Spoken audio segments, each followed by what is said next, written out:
Pessoal, sejam bem-vindos a mais uma videoaula. E na videoaula de hoje nós vamos continuar então o conteúdo que nós começamos na aula passada a respeito das funções inorgânicas, né? Na aula anterior nós definimos e mostramos aí como identificar as 4 funções, né? Os ácidos, as bases, os óxidos e os sais.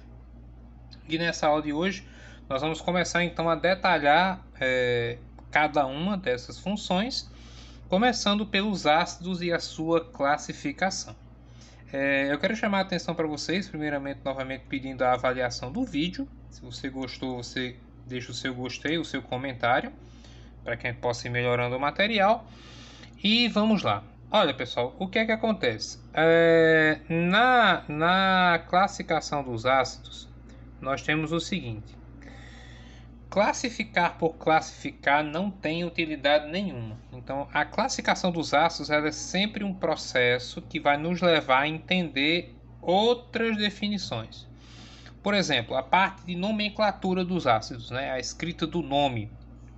Para que eu possa escrever o nome dos ácidos de forma correta, eu preciso primeiramente fazer uma classificação correta.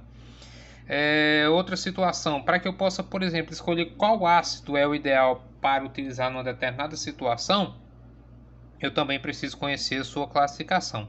Então a classificação é importante porque ela nos leva a compreender, né, outras situações, outros conceitos.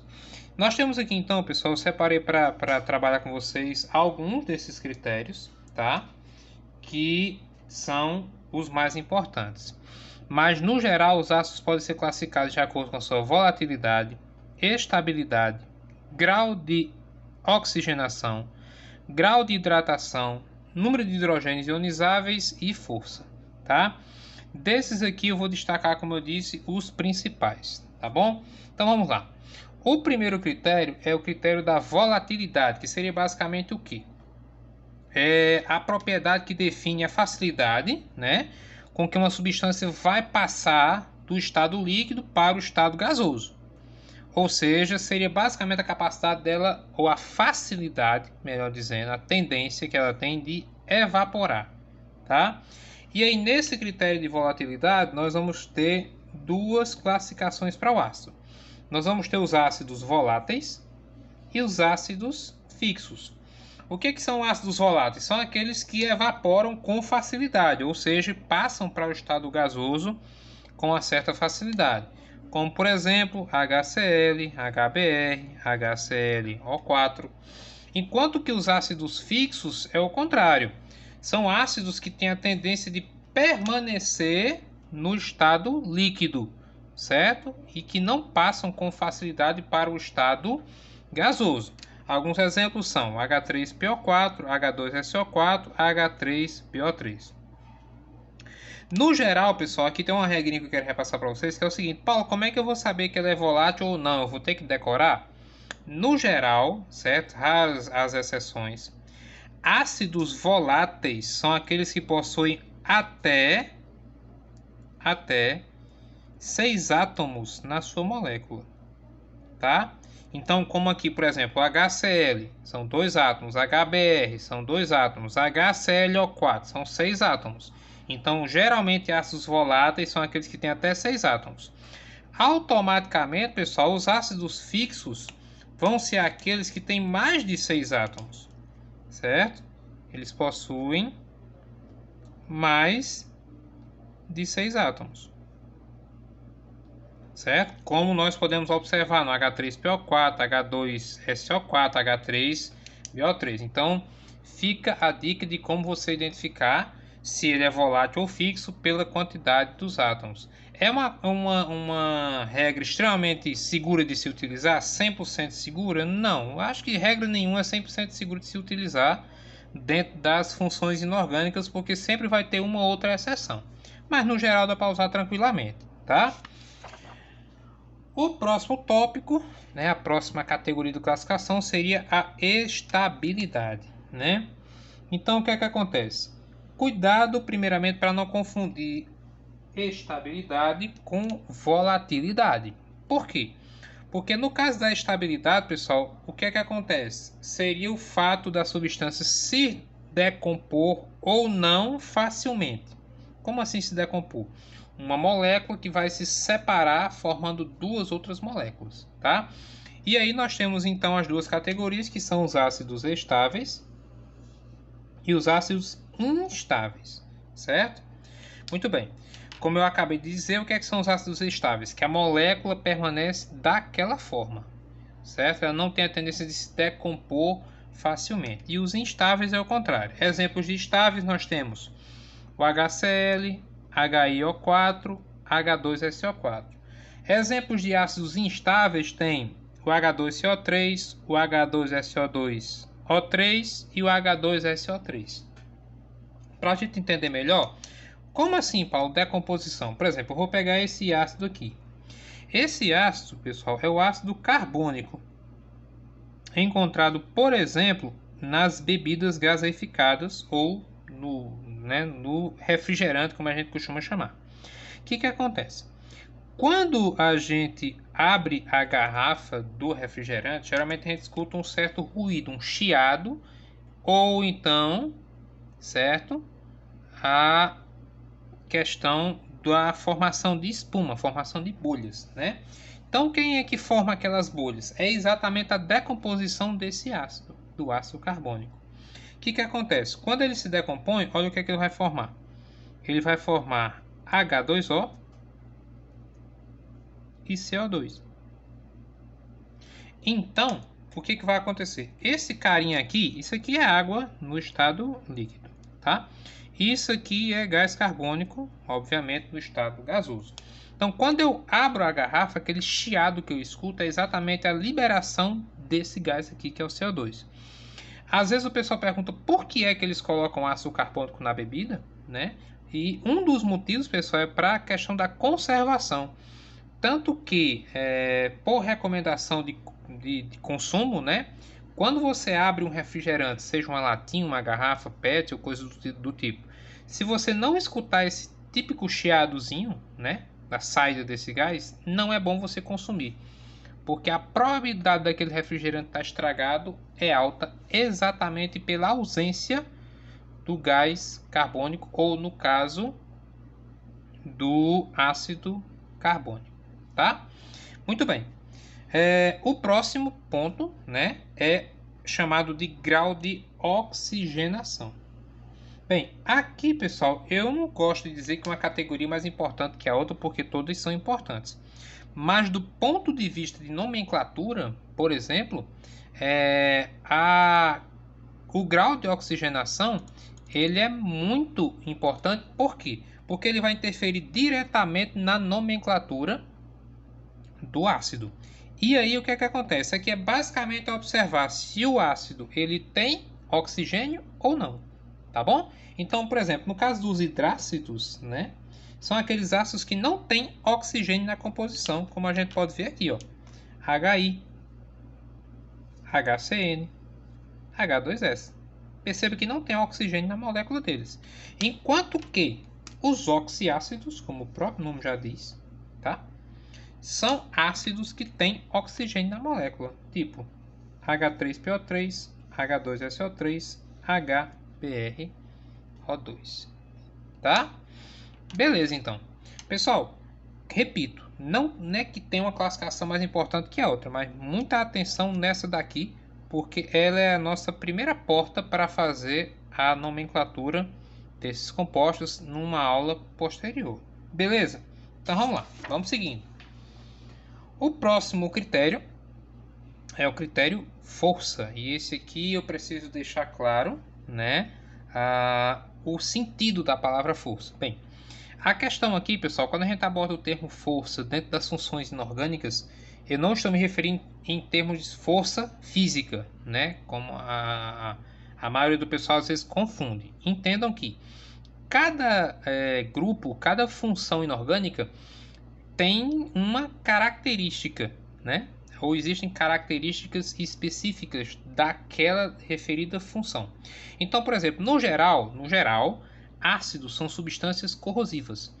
Então, quando eu digo um ácido forte, quer dizer que aquele ácido é muito corrosivo. Um ácido fraco ser um ácido pouco corrosivo. Tá? Entendam isso. Força determina a intensidade das características daquele composto. Tá? Então, o ácido forte tem as características. Outra característica dos ácidos, né? Para a gente entender. Geralmente, substâncias ácidas são azedas. Paulo, então peraí, quer dizer que o limão, a laranja, o abacaxi, o maracujá, pronto. São azedos? São, então tem ácidos. No caso das frutas, no geral, é o ácido cítrico. Mas perceba que quanto mais azeda, né, quanto mais forte é o sabor, né, isso indica a quantidade de ácido maior. Tá? Então é nesse sentido a questão da força, no destaque daquela determinada propriedade. Tá?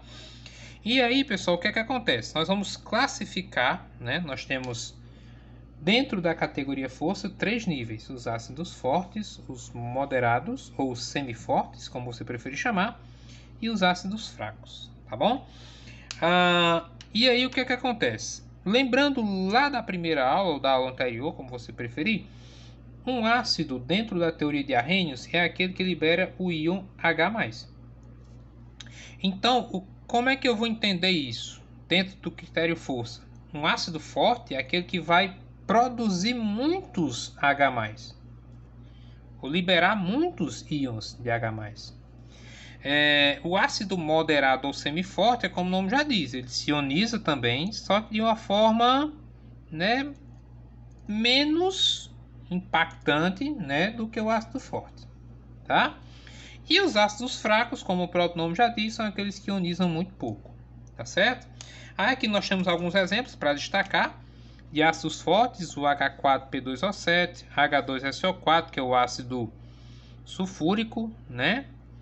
O HCl, isso aqui é a solução geralmente utilizada em solução de bateria automotiva, tá? E o HCl é o que a gente chama de ácido muriático, né? Comprado aí nos mercados para limpeza. E o HBr são exemplos de ácidos fortes. Os ácidos moderados ou semifortes seriam o H2SO3, H2SO2O3 e o HF. E os fracos, HClO, H3BO3, HCN e H2S. Galera, aí aqui entra de novo a situação que eu mencionei lá no critério de volatilidade, de como que a gente vai identificar isso, porque essa é a regra, né? Mas como que eu faço para identificar? No geral, vamos prestar atenção aqui numa coisa. No geral, nós temos duas regrinhas. Uma eu vou te explicar daqui a pouquinho e a outra eu vou falar agora, que é a seguinte. Eu posso deduzir se ele é forte, moderado ou fraco pela composição do ácido. O que acontece? Os hidrácidos que nós falamos nesse instante são aqueles que não têm oxigênio. Então, pessoal, atenção. Para os hidrácidos, a classificação é basicamente essa. Só tem esses dois aqui que são fortes, esse que é moderado e todo o restante é fraco. Então, repito, para os hidrácidos, ou seja, ácidos que não têm oxigênio, só esses dois são considerados fortes. Esse aqui é considerado moderado e todo o restante, todos os demais hidrácidos são considerados fracos, tá certo? No caso dos oxiácidos, olha só, qual é a dica? No caso dos oxiácidos, a gente vai fazer uma continha. A gente vai pegar, porque oxiácido, né, como o nome já está dizendo, é aquele que tem oxigênio, tá? O que eu faço? Eu vou pegar o número de oxigênios e subtrair dos hidrogênios. Então aqui no caso é O7, então vai ficar 7 menos 4. Quanto é que isso dá? 3. Se esse valor que está aqui for maior ou igual a 2, geralmente ele indica um ácido forte. Então, repito, para um oxiácido, o que é que eu faço? Eu pego o número de oxigênios e diminuo do número de hidrogênios. Se essa diferença, como aqui no caso, 4 menos 2 é igual a 2. Se essa diferença aqui for igual ou maior do que 2, ele é considerado um ácido forte. Se essa diferença for 1, tipo aqui, ó, 3 menos 2, Se essa diferença for 1, pessoal, isso vai indicar, na maioria dos casos, que o ácido é moderado. E se essa diferença for 0, tipo aqui, ó, 3 e 3. 3 menos 3, 0. Se essa diferença for 0, isso indica para mim que o ácido é fraco. Repito, isso funciona para 100% dos casos? Não, sempre vai ter aquele caso que vai fugir à regra. Mas, no geral, é melhor você aplicar esse macetezinho do que você tentar decorar, né? E aí, uma outra forma de você averiguar esse critério força, como eu falei, tem duas maneiras. Uma é analisando essa composição, como a gente acabou de fazer. A outra é olhar o que nós chamamos de grau de ionização. Primeiro, o que é o grau de ionização, que a gente chama de alfa, né? É um quociente entre o número de moléculas ionizadas e o número de moléculas dissolvidas. Em outras palavras, é a quantidade de moléculas do ácido que se transformou ou que gerou um íon H+, tá? Então, tipo assim, eu olho a quantidade de moléculas que foram inseridas no sistema e olho a quantidade de H+ que foi liberado. Faço a divisão, né, o quociente entre as duas coisas, e eu encontro o valor do alfa. E com esse alfa, pessoal, o que é que vai acontecer? Eu vou classificar também a força. Esse é um segundo critério para classificar os ácidos em fortes, moderados ou semifortes ou fracos. E qual é a regrinha? Ó, muita atenção. Se o alfa for igual ou maior do que 50%, ele vai ser forte. Por exemplo, o HCl, olha o alfa dele, 92,5%. O H2SO4, 61%. Ambos acima de 50%. O que indica que eles são ácidos fortes. Se for moderado, olha só. Se for moderado, ele vai estar entre 5% e 50%. Ou seja, vai ser maior do que 5% e menor do que 50%. Como, por exemplo, o HF, que é 8,5%. E o H3PO4, que é 27%. Então, ó, maior do que 5%, menor do que 50%, ácido moderado. E os ácidos fracos são aqueles que o valor é menor do que 5%, como é o caso do HCN, que é só 0,008%, e o H2CO3, que o alfa é 0,18%. Só que, o que acontece de novo? Semelhante ao primeiro ponto que eu mencionei, esse é um critério extremamente preciso para começo de conversa, tá? Você pode usar ele tranquilamente. Só que tem um porém. Eu preciso saber desse valor. E não faz sentido nenhum você sair memorizando. Então, esse é o tipo de situação que você só usa, né, quando a questão te dá os valores. Porque, repito, não faz sentido você sair memorizando o grau de ionização de cada ácido, tá bom? E para finalizar, o último critério que eu quero mostrar para vocês é o número de hidrogênios ionizáveis, que diz a quantidade de H+ que vai ser produzido. Então aqui é basicamente o seguinte, ó. Eu vou ter os monoácidos, é aquele que só produz um H+, os diácidos, que produzem 2 H+, triácidos e tetraácidos, tá? E aqui nós temos os exemplos, né? HI, só tem um H, H2SO3, são 2 Hs de ácido, H3BO3 e H4P2O7. Galera, aqui vai uma última dica para a gente poder terminar. Existem duas exceções para essa classificação aqui. Quais são elas? São esses dois carinhas aqui. O H3PO3 e o H3PO2. Por que esses dois carinhas são exceções? Porque, pelo que a gente acabou de olhar, teoricamente, esse cara e esse cara deveriam ser o quê? Como tem 3H, deveria ser triácido. Porém, esse carinha aqui de cima é apenas um diácido, certo? E esse carinha aqui de baixo é um mono. E por que acontece isso? Por conta da quantidade de oxigênios. O que acontece? Tem uma regrinha que, se você até quiser colocar, eu vou colocar aqui embaixo, que é mais ou menos o seguinte. Quando eu estou falando de um oxiácido, tá? Isso é válido para quando você tem oxigênio na molécula, tá bom? Se não tem oxigênio, não precisa se preocupar com isso. Quando eu tenho um oxiácido, tá? Esse H, né? O hidrogênio, só vai ser liberado se ele estiver ligado a um oxigênio, certo? Então, nos oxiácidos, o H, o hidrogênio, tá? Só se libera caso esteja ligado a oxigênio. Beleza?